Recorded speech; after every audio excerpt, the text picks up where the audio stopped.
an Arabic television service, for example? Why the American launching Al-Hurra, which is Arabic service television? Why the German have one? Why the Russian have one? Why they are fighting to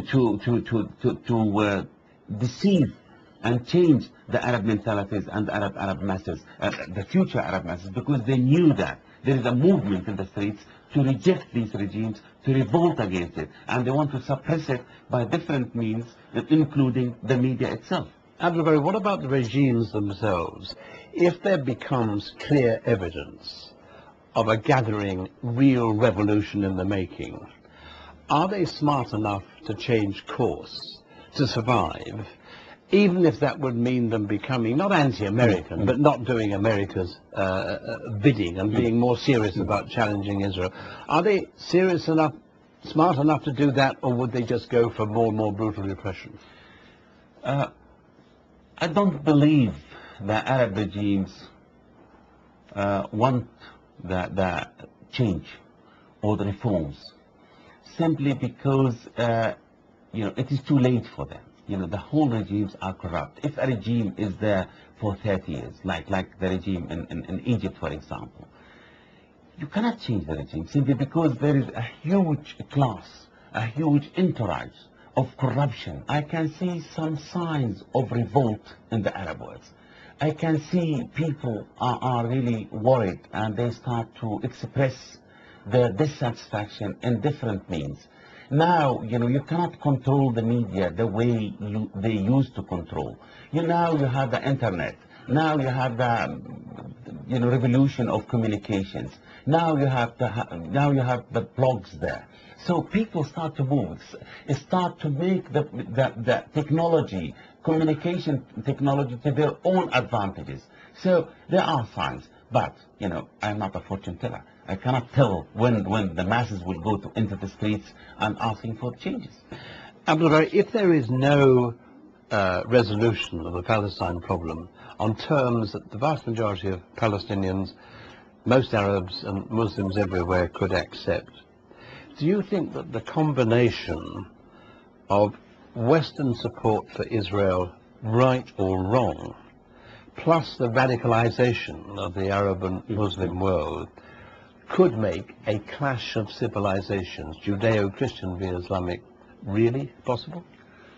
Yes, it is possible. I think, the West, by supporting the Israelis and trying to impose them on the Muslim world, they are making the clash of civilization nearer and nearer, simply because, the Arab and the Muslim would not accept this injustice inflicted on the Palestinian people. But again, I start to feel that the West start to realize the burden of the Israeli on their shoulders. You mean support for Israel, right or wrong? Yes, support for Israel, right and wrong, start to cause a huge problems to the West itself. Do you think that's now being questioned? Do you think that is being questioned in the West? Yes, it is now, because if you look at the situation, the West is fully dependent on the Middle Eastern oil. And because of the tension created by the Israeli occupation, by the Israeli provocations of the Muslim world, building settlements, committing massacres, now it starts to reflect badly on the West, security-wise and economically. Well, America is hated almost throughout the world. Exactly. You cannot, okay, you are supporting this, but now who created Osama bin Laden? Who created radicalism? Who created Islamic fundamentalism? Why Al-Qaeda is actually increasing, not decreasing? Why they are opening branches everywhere in the world now? So because of the West support to the Israelis. Well, it's two things. I would suggest to you, it's not just that.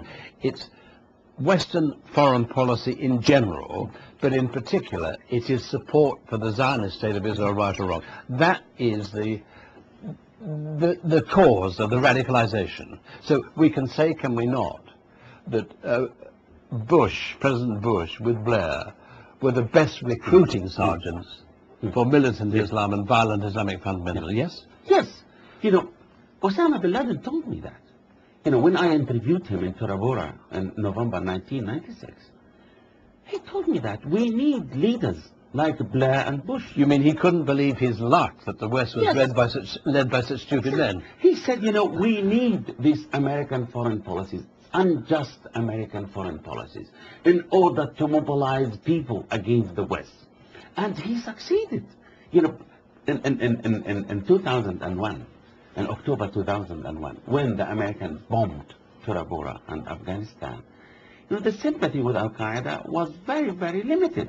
And I believe they managed to neutralize Al-Qaeda and Taliban.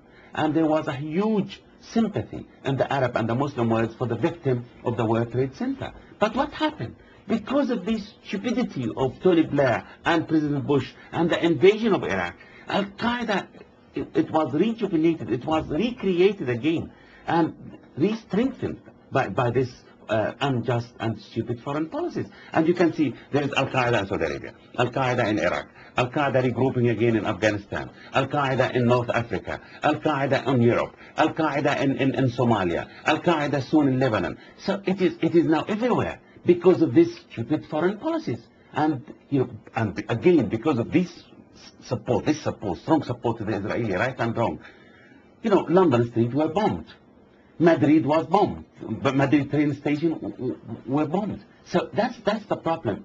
And when I said, you know, the West start to feel, at least the Western masses, I'm not talking about the governments, I'm talking about the masses now, who I meet on universities when I give lectures, or in the streets when they're walking and they want to have a chat with me, they start to feel that, you know, this Israel is a huge burden and they cannot carry it anymore.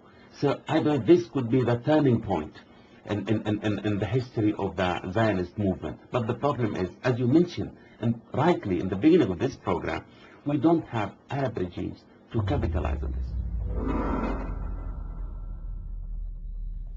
As he said, Abdul Bari is not a fortune teller, so he doesn't predict how long the regimes of the existing Arab order can survive. But he does believe that their days are numbered. That's all for this week. From this heart to yours, good night.